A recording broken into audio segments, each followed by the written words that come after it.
It's a rich spiritual experience to visit the Bible land and to walk where Jesus walked.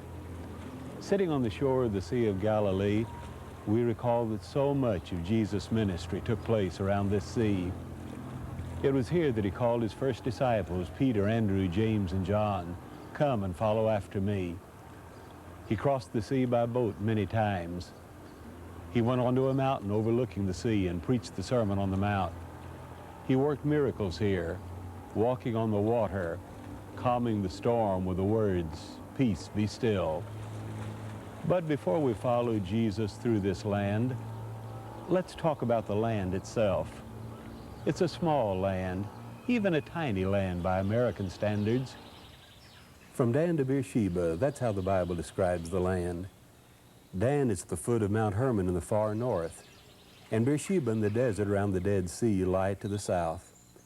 But it's only 180 miles from Dan to Beersheba.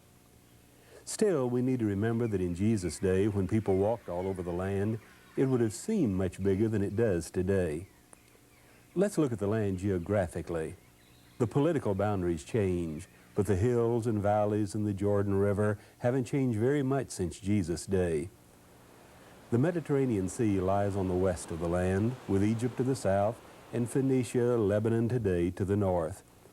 It's only 40 or 50 miles from the Mediterranean Sea to the Jordan River Valley. But there are three distinct geographic regions in those 40 or 50 miles. First, there's a coastal plain along the Mediterranean Sea. It ranges in width from 3 to 15 miles. This is very fertile land, and where it's irrigated with water from the Sea of Galilee, there are beautiful fields of wheat, cotton, bananas, oranges. Haifa is located on the coastal plain at the base of Mount Carmel, and this is the only place where the mountains come right down to the sea. Mount Carmel is where Elijah built his altar and had the contest with the prophets of Baal. Haifa is the industrial city of Israel. Ships of the American fleet often anchor here.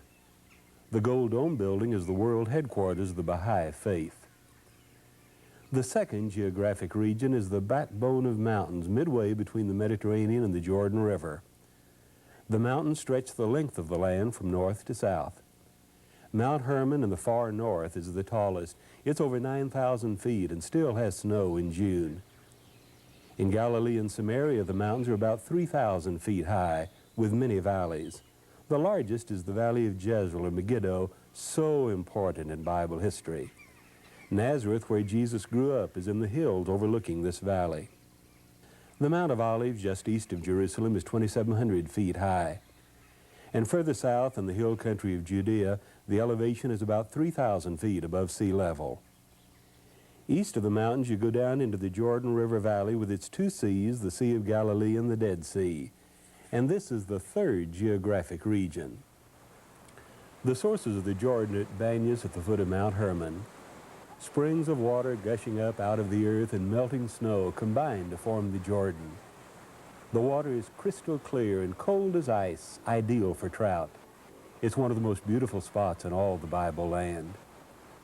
Before Christ, the Greeks and Romans worshiped the god Pan here. You can still see the niches in the rock wall where the Greeks had a sanctuary to Pan in the days of Alexander the Great. 20 miles south of Banyas, the Jordan flows into the north end of the Sea of Galilee.